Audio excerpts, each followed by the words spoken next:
Hey everyone, I'm here in Oklahoma on the side of I-35 at the exit that you would take to start heading east to go to Davis and Sulphur. And there's a cemetery here that I wanted to check out. I've seen it for years, but I've never stopped to take a look at it. And I've only passed by it on the entrance ramp back to go back onto the interstate.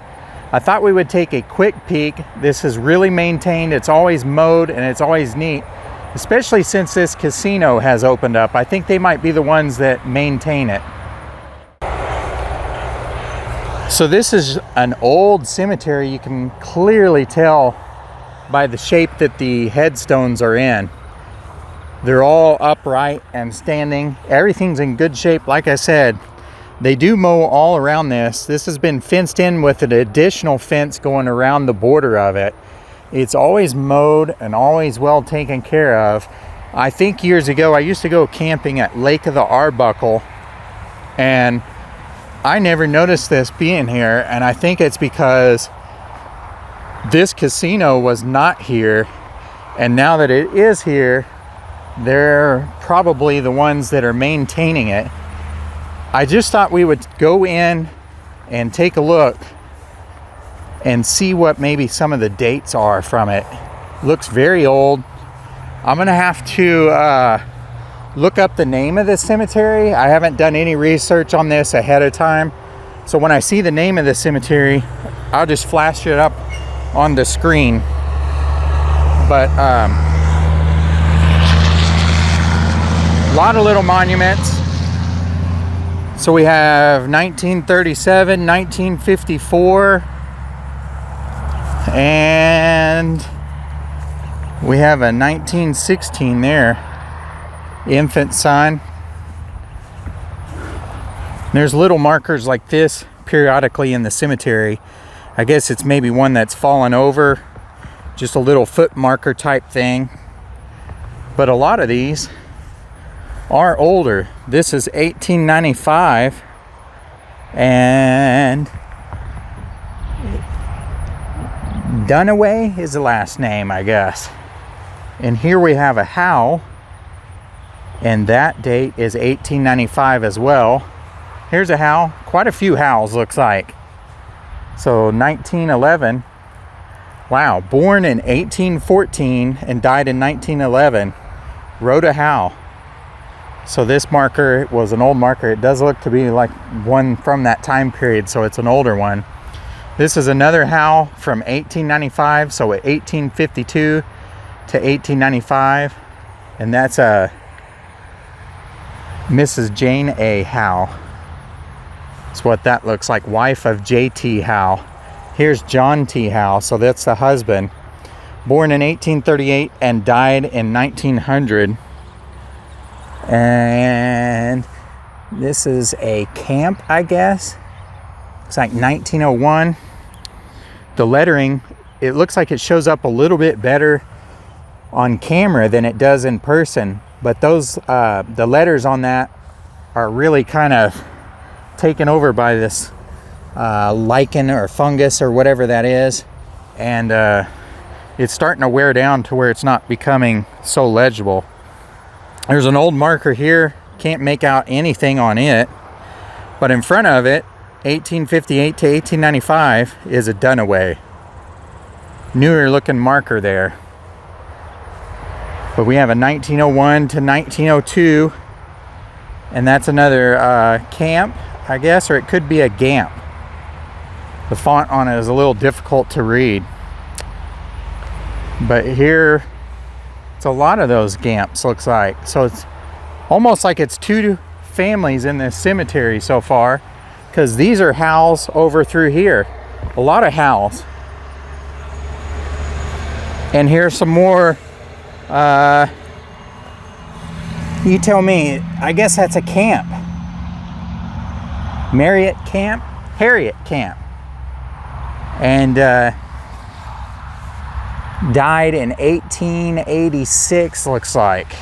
And here we have a camp as well, 1891. There's more Howells over here. And here is a camp. It's definitely camp looking at this. Joseph B. Camp, died in 1911. 1900. So if I was guessing on the name of this cemetery, it's going to be either Howell or Camp. Like I said, I'll put the name up. I'll put it up here again once I do some research on it and find out what the name is. This is the last name Wolf, and it was 1892. Starts to make you wonder if maybe this is a Native American cemetery though. And with this name Youngblood, it could be. That's 1990, and the other one over there is kind of hidden in the bushes, so I can't say, but this is the grandson, it says. 1938 to 1990. So, a lot of older markers in here. Here's probably a child, yeah. 1894, last name is Wolf. This is a Howell. Maybe 1890. It's kind of tough because the dates are worn down. Dr. Thomas P. Howell, that might be an interesting to look up. One to look up, 1849 to 1943. Lived quite a while there. This one has kind of fallen off here and fallen over. It's a young one. It's a son, Thomas G. Howell, 1878 to 1879. So this is definitely an older cemetery, that some of these graves date back before a lot of white settlers would have been here. It's not to say that they were not white, but these are older, where it makes you think that there are some Native Americans here. This is Butterly. That's a different name. January 5th, 1883 to August 17th. More Butterleys. Not very many of the Butterleys. These are 1918, so here is Grant's. These are 1895s. And a Crippen, which is 1911 and 1923. And a 1911 here, so William King Crippen, several of those.